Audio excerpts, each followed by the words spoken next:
فَإِذَا جَاءَتِ الطَّامَّةُ الْكُبْرَىٰ، تو جب وہ آ جائے گا بڑا ہنگامہ، قیامت.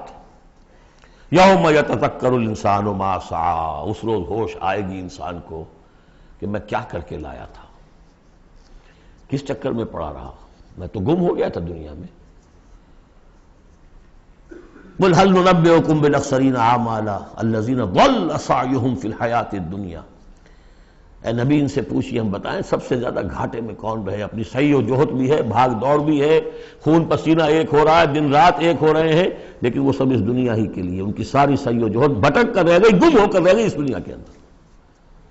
وَهُمْ يَحْسَبُونَ أَنَّهُمْ يُحْسِنُونَ صُنْعًا، اور سمجھتے وہ یہ کہ ہم تو بڑے کامیاب ہیں، بہت اچھا ہمارا بزنس پھیل رہا ہے، ایک مل تھا اب 2 ہو گئے، 2 کے 3 ہو گئے. وَيَحْسَبُونَ أَنَّهُمْ يُحْسِنُونَ صُنْعًا. تو فرمایا فَإِذَا جَاءَتِ الطَّامَّةُ الْكُبْرَىٰ، وہ بڑا ہنگامہ جب آئے گا، یوم یتذکر الانسان ما سعی، سب اب یاد آ جائے گا، ہوش ٹھکانے آ جائیں گے، جو کمایا تھا. وَبُرِّزَتِ الجحیم لمن یریٰ، اور نکال باہر کی جائے گی جہنم دیکھنے والوں کے لیے. فَأَمَّا مَنْ طَغَىٰ وَآثَرَ الْحَیَاةَ الدُّنْیَا فَإِنَّ الْجَحِیمَ هِیَ الْمَأْوَىٰ. یہ ذرا آیتیں اچھی طرح ہر شخص سن لے اور دل میں گرہ دے لے. جس نے طغیانی کی، سرکشی کی روش اختیار کی، طغا طغیانی، ایک مقام بندگی ہے، اس مقام بندگی سے آپ اٹھے، آپ طغیانی میں، آپ طاغوت بن گئے. آپ کا کام ہے اللہ کی بندگی، وما خلقت الجن والانس الا لیعبدون. اس مقام بندگی سے اٹھ کر آپ نے اپنا اختیار، اپنی مرضی، اپنی سوچ، میری سوچ، میں بناتا ہوں قانون، میں ہوں حاکم، میں ہوں مالک، آپ طغا ہو گئے، طاغوت بن گئے. وآثر الحیات الدنیا، اور جس نے ترجیح دی دنیا کی زندگی کو، فإن الجحیم ہی المأویٰ، تو جہنم ہی اب اس کا ٹھکانہ ہے. وَأَمَّا مَنْ خَافَ مَقَامَ رَبِّهِ، اور جو شخص ڈرتا رہا اپنے رب کے حضور میں کھڑے ہونے کے خیال سے کہ ایک روز کھڑے ہونا ہے، پروردگار کے سامنے حاضری ہوگی، پیشی ہوگی. یومئذ تعرضون لا تخفی منکم خافیہ، اس دن تمہاری پیشی ہوگی اور کوئی چیز تمہاری مخفی نہیں رہے گی. تو اس دن کے خیال سے جو ڈرتے رہے، فَأَمَّا مَنْ خَافَ مَقَامَ رَبِّهِ وَنَهَى النَّفْسَ عَنِ الْهَوَىٰ، اور انہوں نے اپنے خواہش نفس کی باغیں کھینچ کر رکھی، روکے رکھا انہیں ان چیزوں سے کہ جو خواہشات ہیں نفس کی، مرغوبات ہیں. منہ زور گھوڑا جو ہے یہ نفس کا، لگام دیے رکھی، ان کی لگام کھینچ کر رکھی. اللہم ربنا اجعلنا منہم، اللہم ربنا اجعلنا منہم فإن الجنۃ ہی المأویٰ، ان کا ٹھکانہ جنت ہے.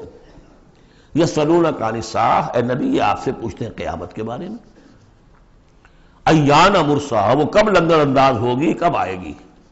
فیما انت من ذکراہا، آپ کا کیا تعلق ہے اس بات کے ذکر سے کہ کب آئے گی، یہ آپ کا کام نہیں ہے. الی ربک منتہاہا، وہ اس کی خبر جو ہے کہ وہ کب آئے گی، وہ تو آپ کے رب ہی کی طرف ہے، اسی کا انتہا جو ہے رب کی طرف ہے، اور کوئی نہیں جانتا. انما انت منذر من یخشاہا، آپ تو بس ہے صرف خبردار کرنے والے جو اس سے ڈرتے ہوں. خبردار کریں جو اس سے ڈر جائیں، ڈرتے ہو یا ڈر جائیں. پہلے سے کوئی خوف ہے وہ بڑھ جائے گا، خشیت بڑھ جائے گی، تقویٰ بڑھ جائے گا. اور اگر دل کے اندر پہلے سے نہیں بھی تھا، لیکن یہ کہ دل مرا نہیں تھا، روح جو ہے پرورٹڈ نہیں ہوئی تھی، تو اس کے دل میں خشیت پیدا ہو جائے گی. کأنہم یوم یرونہا، یہ ایسے ہوں گے جس دن کے اسے دیکھیں گے جب وہ قیامت سامنے آ جائے گی. لم یلبسوا الا عشیۃ او ضحاہا، کہ نہیں رہے اس سے پہلے وہ مگر کوئی ایک شام یا اس کی صبح بھی.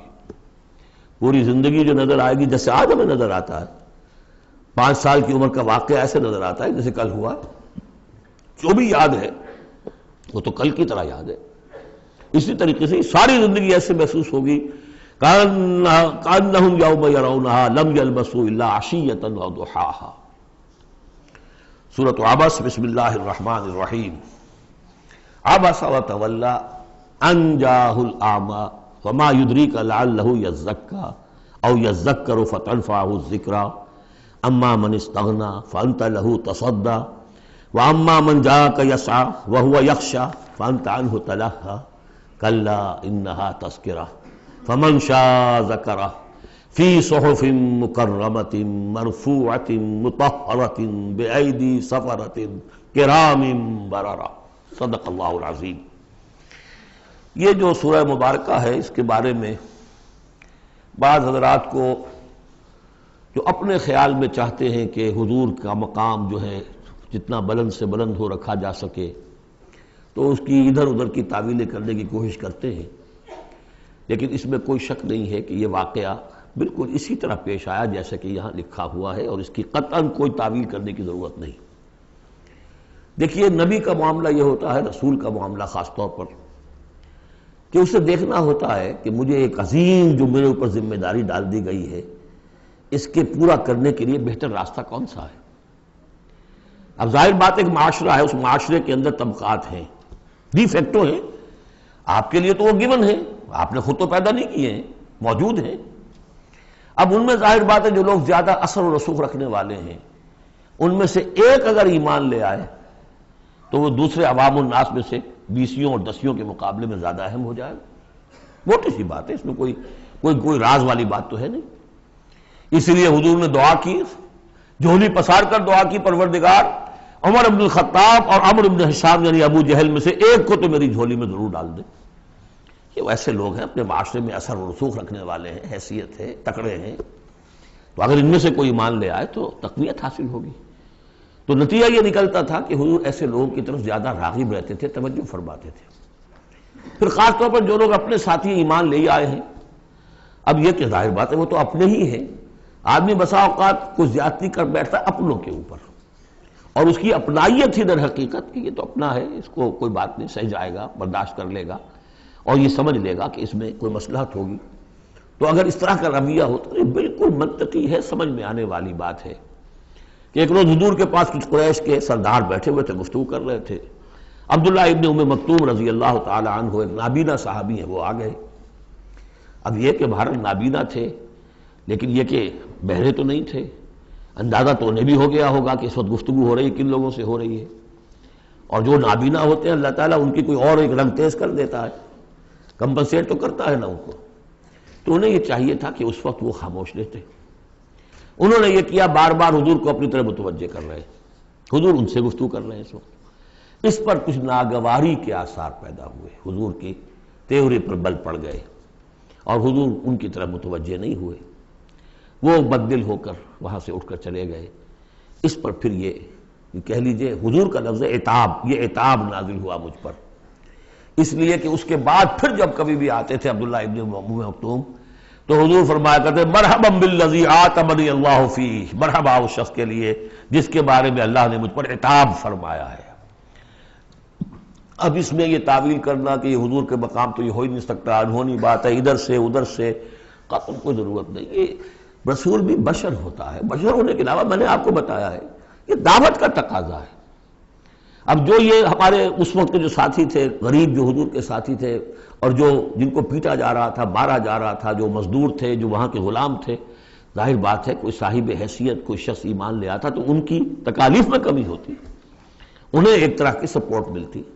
اس لیے جہاں تک نیت کا معاملہ وہ بالکل ٹھیک تھا۔ البتہ یہ کہ کسی وقت ایسا ہوتا ہے کہ نیک نیتی کے ساتھ بے نیکی کا جذبہ بھی ایک حد اعتدال سے تجاوز کر جاتا ہے، اور یہ قاعدہ ہے کہ حسنات الابرار سیئات المقربین، یہ درجات کی بات ہے، یہ بات عام آدمی کرتا کوئی بات نہیں تھی، یہ بات محمد سے سرزد ہوئی صلی اللہ علیہ وسلم۔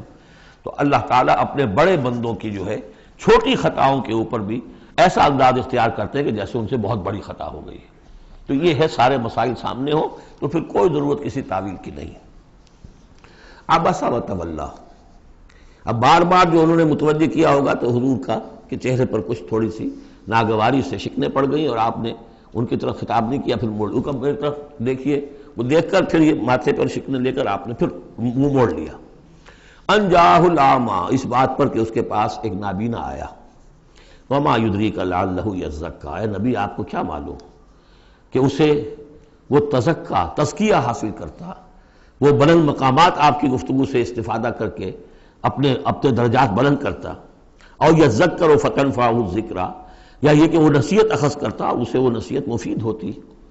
اما من استغنی، آپ کا معاملہ یہ ہے کہ جو مستغنی ہے، سننے کو تیار نہیں ہے، فانت لہو تصدیٰ، تو آپ ان کے فکر میں رہتے ہیں، آپ ان کے پیچھے اپنے آپ کو ہلکان کرتے ہیں۔ یہ لوگ جو ہیں یہ تو آپ کی بات سننے کو تیار نہیں ہیں۔ وما علیک اللہ یزکا، اور اگر وہ پاکی اختیار نہیں کرتے تو آپ کے اوپر کوئی الزام نہیں، آپ سے پوچھ گچھ نہیں ہوگی۔ واما من جاءک یسعی، اور وہ کہ جو آیا ہے آپ کے پاس دوڑ کر چل کر آیا ہے، بھاگ کر آیا ہے، وہو یخشی، اس کے دل میں خشیت بھی ہے، فانت عنہ تلہی، تو آپ اس سے کچھ استغنا اور تغافل برت رہے ہیں۔ کلا، ایسا نہ کیجیے، انہا تذکرہ، یہ قرآن تو ایک یاد دہانی ہے، فمن شاء ذکرہ، جو چاہے اس سے نصیحت اخذ کر لے۔ ابو جہل نہیں کرتا دفع ہو، ابو لہب نہیں کرتا دفع ہو، جو کرنا چاہتے ہیں آپ کی توجہ ادھر ہونی چاہیے۔ جیسے سورہ کہف کے اندر آیا وَاصْبِرْ نَفْسَكَ مَعَ الَّذِينَ يَدْعُونَ رَبَّهُمْ بِالْغَدَاةِ وَالْعَشِيِّ يُرِيدُونَ وَجْهَهُ وَلَا تَعْدُ عَيْنَاكَ عَنْهُمْ تُرِيدُ زِينَةَ الْحَيَاةِ الدُّنْيَا وَلَا تُطِعْ مَنْ أَغْفَلْنَا قَلْبَهُ عَنْ ذِكْرِنَا وَاتَّبَعَ هَوَاهُ فَكَانَ أَمْرُهُ فُرُطًا۔ تو یہ مختلف مواقع پر یہ بات آئی ہے، لیکن ظاہر بات ہے کہ حضور معاذ اللہ ثم معاذ اللہ ثم معاذ اللہ کسی ذاتی غرض کی وجہ سے تو نہیں، اور یہ ہمیشہ ہوگا دعوتوں میں، تحریکوں میں۔ ظاہر بات ہے ہر سطح کے لوگ ہوتے ہیں، اب جو بھی داعی کوئی ہے، کوئی کسی جماعت کا امیر ہے، اب اس کا وہی ہوگا، اور وہ چونکہ ایک کمپلشن ہے کہ جو لوگ معاشرے میں زیادہ مؤثر ہیں، صاحب حیثیت ہیں، ان کا ایمان لے آنا، ان کا ساتھ آ جانا، کسی تحریک میں شامل ہو جانا، وہ اس تحریک کے لیے، اپنے لیے نہیں، ذات کے لیے نہیں، اس تحریک کے لیے، اس دعوت کے لیے، اس مقصد کے لیے یقیناً مفید تر ہے۔ اس حوالے سے معاملہ رہے گا، اور اس میں یقیناً پھر ایسا ہوتا ہے کہ دوسرے طبقات کے لوگ جو ہیں وہ پھر اسے محسوس کرتے ہیں، مغایرت سی ہو جاتی ہے۔ تو یہ در حقیقت دنیا میں بھی یوں سمجھیے کہ ہر اعتبار سے یہ پل سرات جسے ہم کہتے ہیں کہ اس کو بال سے زیادہ باریک اور تلوار کی دھار سے زیادہ تیز ہوگی، وہ دنیا میں بھی ہے۔ دو انتہاؤں کا معاملہ ہر وقت رہتا ہے۔ کوئی شخص جو ہے وہ اپنی خودداری، عزت نفس کی وجہ سے ایک رویہ اختیار کرتا ہے، دوسرا سمجھتا ہے متکبر ہے یہ۔ ایک شخص ہے جو کسی کے ساتھ ملائمت سے پیش آتا ہے، دوسرا سمجھتا ہے میری خوشامد کر رہا ہے، چاپلوسی کر رہا ہے۔ تو ان دونوں چیزوں کے اندر تکبر اور خودداری، بس یوں سمجھیے کہ قدم میں فاصلہ دارت، بلکہ قدم بھی بڑی شے ہے، وہ باریک بال ہی ہے درمیان میں کہ خودداری کسے کہتے ہیں، تکبر کسے کہتے ہیں۔ تو اس میں یہ ہے کہ ہر معاملے کے اندر کوشش ہونی چاہیے درمیانی راستے کی، جتنی بھی انسان کر سکے۔